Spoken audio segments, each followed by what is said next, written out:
ആഗോള രാഷ്ട്രീയത്തിൽ കാക്ക മലന്നു പറക്കുകയാണ് എന്ന് പറഞ്ഞാൽ നമ്മുടെ നെതന്യാഹു, ഇസ്രായേലിൻ്റെ പ്രധാനമന്ത്രി നെതന്യാഹു ആദ്യമായിട്ട് പരസ്യമായ ഒരു മാപ്പ് പറഞ്ഞിരിക്കുകയാണ്. അങ്ങനെ കണ്ടിട്ടില്ല. അതിനു മുമ്പ് ഇസ്രായേൽ അങ്ങനെ പരസ്യമായി മാപ്പ് പറയുന്നത് അങ്ങനെ കേട്ടിട്ടില്ല. അപ്പോൾ ഇതാദ്യമായിട്ട് അങ്ങനെ സംഭവിക്കുകയാണ്. അത് ഖത്തറിനോടാണ് മാപ്പ് പറഞ്ഞിരിക്കുന്നത്. നെതന്യാഹു വ്യക്തിപരമായി അദ്ദേഹത്തിനെ ഫോൺ വിളിച്ച് മാപ്പ് പറഞ്ഞിരിക്കുകയാണ്. രസകം എന്ന് പറഞ്ഞിരിക്കുന്ന ഈ കോള് പോയിരിക്കുന്നത് വൈറ്റ് ഹൗസിൽ നിന്നാണ്. ട്രംപിൻ്റെ വൈറ്റ് ഹൗസിൽ നിന്നാണ് കോള് പോയിരിക്കുന്നത്. അത് ട്രംപുമായിട്ടുള്ള ചർച്ചയ്ക്കിടയിൽ ട്രംപ് തന്നെ ഫോൺ ഡയൽ ചെയ്ത് ഇപ്പം തന്നെ നീ വിളിച്ച് മാപ്പ് പറയാന്നുള്ള രീതിയിൽ ഇപ്പൊ വിളിക്കുന്ന അതുപോലെ വിളിച്ച് ഡയൽ ചെയ്ത് നെതന്യാഹുവിന് കൊടുത്ത്, നെതന്യാഹു ക്ഷമിക്കണം, ഞാൻ നിങ്ങളെ അടിക്കണം എന്നല്ല ഉദ്ദേശിച്ചത്, ഹമാസിനെ അടിക്കണമെന്നാണ് ഉദ്ദേശിച്ചത്. പക്ഷേ അവിടെ നിങ്ങളുടെ ഒരു സെക്യൂരിറ്റി ഗാർഡൊക്കെ മരണപ്പെട്ടു എന്നറിഞ്ഞു. നിങ്ങളുടെ പരമാധികാരത്തിന് മേലുള്ള കടന്നുകയറ്റം ആയിരുന്നു, ഇസ്രായേലിൻ്റെ കടന്നുകയറ്റം തന്നെ ആയിരുന്നു. അതിനോട് മാപ്പ് തരണം, ക്ഷമ ചോദിക്കുന്നു എന്നൊക്കെയുള്ള രീതിയിൽ നെതന്യാഹു പറഞ്ഞിട്ടുണ്ടായിരുന്നു. അപ്പോൾ ഇത് ട്രംപ് ഇങ്ങനെ ഒരു സമാധാന പ്രേമിയായി പോയത് എന്തുകൊണ്ടാണ്? ട്രംപാണോ സമാധാന പ്രേമി? അല്ല, ഞാനത് ആക്ഷേപഹാസ്യപരമായിട്ട് ചോദിച്ചത്.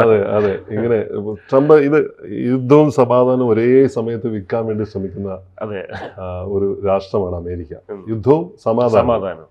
യുദ്ധം ആദ്യം വെക്കും, ഉപകരണങ്ങൾ വെക്കും, പിന്നെ സമാധാനത്തിന്റെ വേഷത്തിൽ വരും. വീണ്ടും അവിടെ യുദ്ധത്തിനുള്ള സാധ്യതകൾ. ടോൾസ്റ്റോയുടെ നോവലാണെന്ന് തോന്നുന്നു, യുദ്ധവും സമാധാനം. അതെ, വളരെ ടോൾസ്റ്റോയുടെ നോവലിനെ കുറിച്ച് ഇപ്പോൾ ഓർക്കുന്നത് നല്ലതാണ്.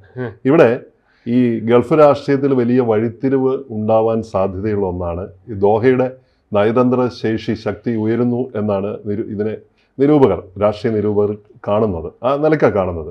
അപ്പം ഹമാസിൻ്റെ നേതാക്കളെ ലക്ഷ്യമിട്ടിട്ട് ഇസ്രായേൽ നടത്തിയ ഈ ആക്രമണത്തിൽ ഒരു നയതന്ത്ര ഉദ്യോഗസ്ഥൻ കൊല്ലപ്പെട്ടിരുന്നു. അപ്പോൾ അതിൽ ആഴത്തിലുള്ള ഖേദമാണ് ഇപ്പോൾ നെതന്യാഹു പ്രകടിപ്പിച്ചിരിക്കുന്നത്.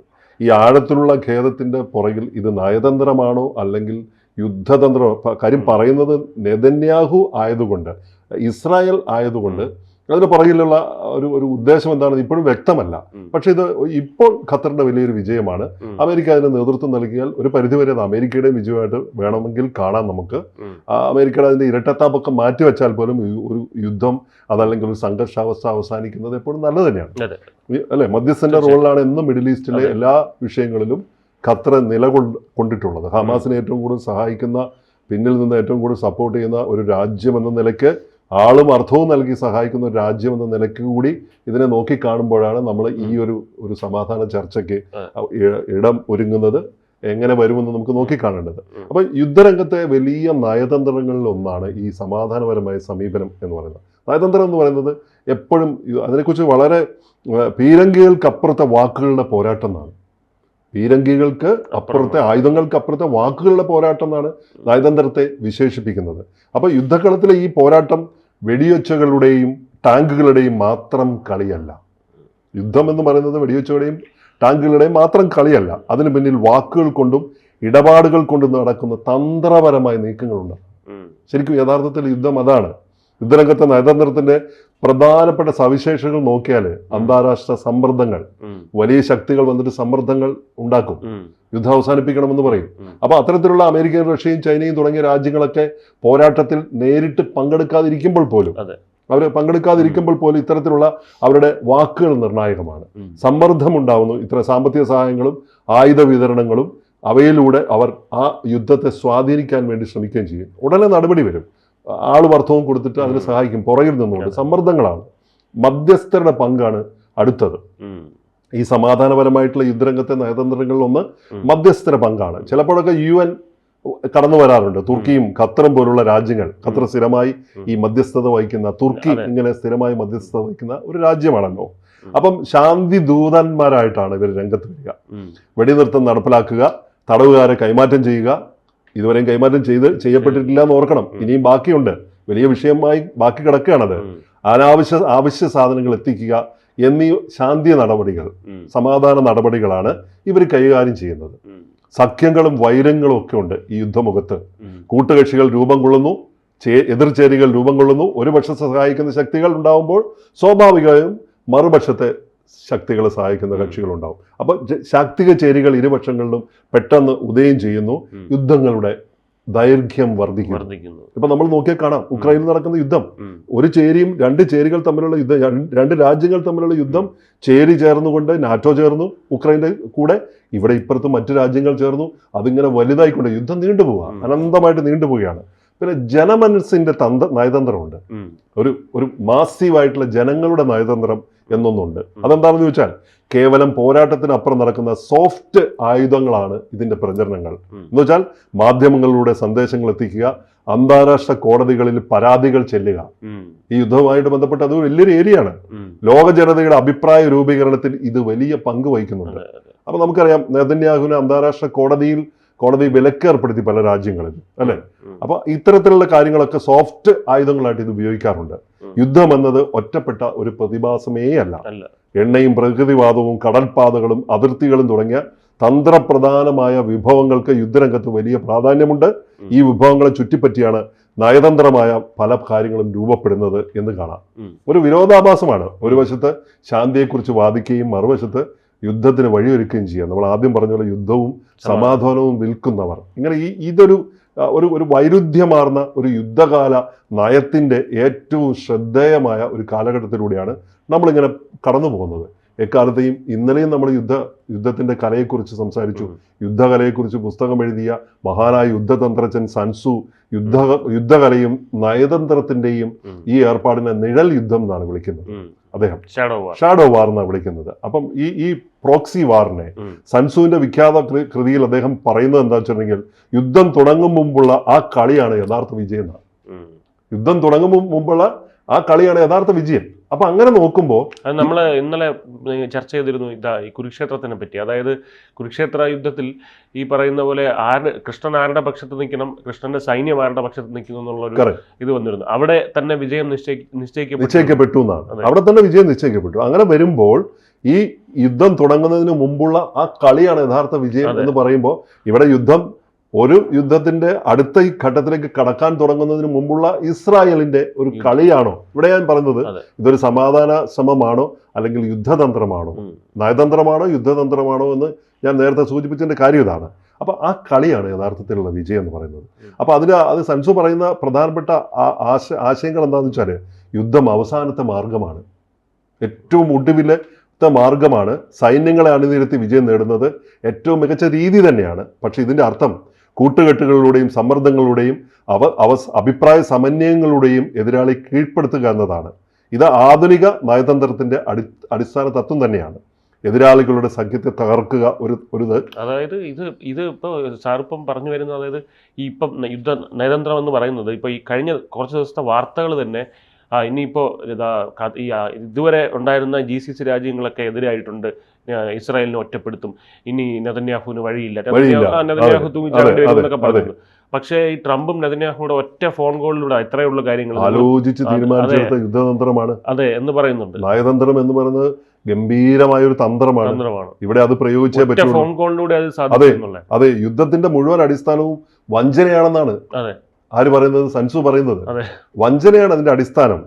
നയതന്ത്രത്തിൽ അത് വ്യക്തമായിട്ട് കാണാം. പുറത്തേക്ക് സമാധാന സന്ദേശം നൽകിക്കൊണ്ട് ഉള്ളിൽ മറ്റൊരു പദ്ധതി നടപ്പാക്കുകയോ തന്ത്രപരമായ നീക്കം നടത്തുകയോ ചെയ്യുക എന്നതാണ്. ഇവിടെ അത് നമുക്ക് വായിക്കാം. അതിന്റെ പിന്നാമ്പുറത്ത് ഇത് വായിച്ചെടുക്കാൻ പറ്റും. അതിന്റെ അകത്ത് ഇങ്ങനെ ഒരു നീക്കമുണ്ടോ എന്ന് നമുക്ക് സംശയിക്കേണ്ടിയിരിക്കുന്നു. ഇസ്രായേൽ ആയതുകൊണ്ട് അത് പറയാൻ പറ്റില്ല. തീർച്ചയായിട്ടും അങ്ങനെ ഉണ്ടാവണം എന്നാണ് അവിടെ പറഞ്ഞത്. അപ്പൊ അദ്ദേഹം പറഞ്ഞതിന്റെ പൊരുൾ ഇതാണ്, യുദ്ധകളത്തിലെ പോരാട്ടം ഏറ്റവും അവസാനത്തെ ഘട്ടം മാത്രമാണെന്നും അതിനു മുമ്പ് നടക്കുന്നതെല്ലാം ബുദ്ധി കൊണ്ടും നയതന്ത്രം കൊണ്ടുള്ള കളിയാണ് എന്നുമാണ്. അപ്പൊ ഇപ്പോൾ നമ്മൾ ഇതിലേക്ക് നോക്കിയാൽ ഈ നയതന്ത്ര പ്രതിസന്ധി അമേരിക്കൻ ഇടപെടലിനെ കുറിച്ച് ചിന്തിച്ചാൽ, ദോഹ ആക്രമണം അന്താരാഷ്ട്ര തലത്തിൽ അതിശക്തമായ പ്രതിഷേധമാണ് ക്ഷണിച്ചു വരുത്തിയത്. അത് സത്യം തന്നെയാണ്.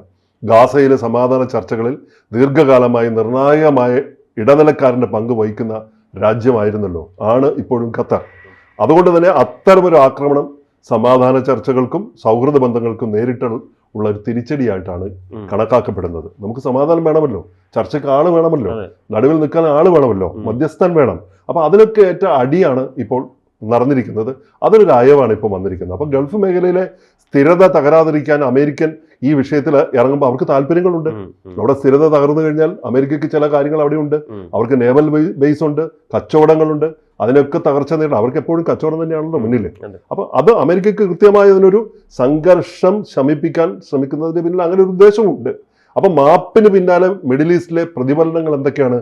ഇസ്രായേലിന്റെ മാപ്പ് പറച്ചിലിൽ മിഡിൽ ഈസ്റ്റിലെ രാഷ്ട്രീയ സാഹചര്യങ്ങളിൽ പുതിയ തരംഗങ്ങൾ സൃഷ്ടിക്കപ്പെട്ടിട്ടുണ്ട്. ഖത്തറിന്റെ നയതന്ത്ര ശക്തിയാണ് ഏറ്റവും പ്രധാനമായിട്ടും ഉയർത്തിക്കാട്ടപ്പെടുന്നത്. ഇസ്രായേൽ പരസ്യമായി ഖേദം പ്രകടിപ്പിക്കേണ്ടി വന്നത് ഖത്തറിന്റെ ഡിപ്ലോമാറ്റിക് ശക്തിയാണ് എന്നാണ് വിലയിരുത്തപ്പെടുന്നത് എന്നാണ്. അറബ് രാഷ്ട്രങ്ങളെ പ്രതികരണം വന്നിരിക്കുന്നത് സൗദി അറേബ്യയും UAEയും ജോർദാനും അറബ് രാജ്യങ്ങളൊക്കെ ഈ സംഭവത്തെ സൂക്ഷ്മമായി നിരീക്ഷിച്ചു വരികയാണ്. എന്താണ് അടുത്ത പ്ലാൻ? മറ്റെന്തെങ്കിലും തന്ത്രമുണ്ടോ? ഈ നയതന്ത്രമാണോ ഇത് എന്നാണ് നോക്കി കാണുന്നത്.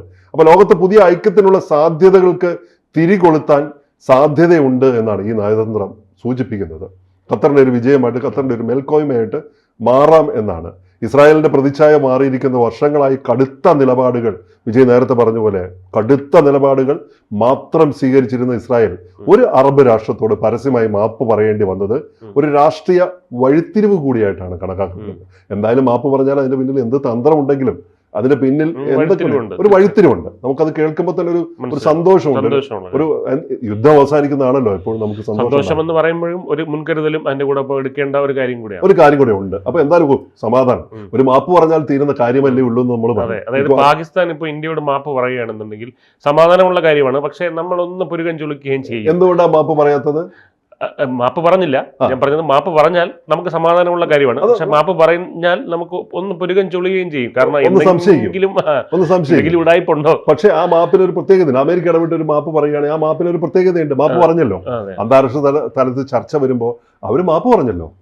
നീ എന്തിനാണ് അവനോട് ഇത്ര ദേഷ്യം? അവൻ മാപ്പ് പറഞ്ഞില്ലേ, ചെയ്ത തെറ്റ് അവൻ ഏറ്റു പറഞ്ഞില്ലേ എന്ന് പറയുമ്പോൾ അവിടെ അവന് മേൽക്കോയ്മ വരികയാണ്. അങ്ങനെ വരുമ്പോൾ ഖത്തറിന് ഇപ്പോൾ മേൽക്കോയ്മ വന്നിരിക്കുന്നു എന്നാണ്.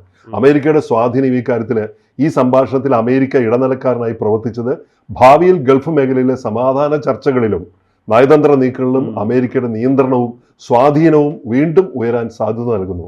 വിജയ് നേരത്തെ പറഞ്ഞ പോലെ എടേ സംസാരിക്കേ എന്ന് പറഞ്ഞിട്ട് ഫോൺ വിളിച്ച് കൊടുത്തപ്പോൾ അവന്റെ അപ്പർ ഹാൻഡ്, അവന്റെ മേൽക്കോയ്മ അവിടെ ഉറപ്പിക്കുകയായിരുന്നു അവൻ ചെയ്തത്. അതാണ് സാധ്യതകൾ എന്ന് പറഞ്ഞത്. ദോഹയിലെ ആക്രമണത്തിന് ശേഷം ഇസ്രായേൽ ഖത്തറിനോട് മാപ്പ് പറയേണ്ടി വന്നത് മിഡിൽ ഈസ്റ്റിലെ രാഷ്ട്രീയത്തിൽ ഒരു പുതിയ വഴിത്തിരിവ് അടയാളപ്പെടുത്തുന്നുണ്ട്. ഒരു പുതിയ വഴിത്തിരിവ്. അവിടെ എന്തൊക്കെയോ പുതിയ പ്രതീക്ഷകളുടെ നാമ്പുകൾ മുളച്ചു പോകുന്നു. ആ മരുഭൂമിയിൽ അവർ മരുപ്പച്ചകൾ തുരുത്തുകളായി ഉണ്ടാവുന്നു എന്നൊരു തോന്നൽ ഉണ്ടായിട്ടുണ്ട്. ഇത് ഖത്തറിന് കൂടുതൽ പ്രധാനപ്പെട്ട സമാധാന ഇടനിലക്കാരനായിട്ട് ഉയർത്താനും പറ്റും. അറബ് രാഷ്ട്രങ്ങൾക്കിടയിൽ പുതിയ ഐക്യത്തിനും ശക്തമായ ചർച്ചകൾക്കും വീണ്ടും സമാധാനത്തിന്റെ വെള്ളി വെളിച്ചം കാണാനുള്ള സാധ്യതകൾക്കും വഴിമരുന്നിടുകയാണ് ഈ മാപ്പിലൂടെ. ഒരു മാപ്പ് എത്ര മാറ്റങ്ങളാണ് ഉണ്ടാക്കിയെന്ന് നോക്കൂ. ഇനി എത്ര മാറ്റങ്ങളാണ് ഉണ്ടാക്കാൻ പോകുന്നത് എന്ന് നമ്മൾ കാണാൻ പോവുകയാണ്, അല്ലെ? കൂടുതൽ വാർത്തകളും വിശേഷങ്ങളും നിങ്ങളിലേക്ക് എത്താൻ ABC മലയാളം സബ്സ്ക്രൈബ് ചെയ്യുക, ബെൽബട്ടനും അമർത്തുക.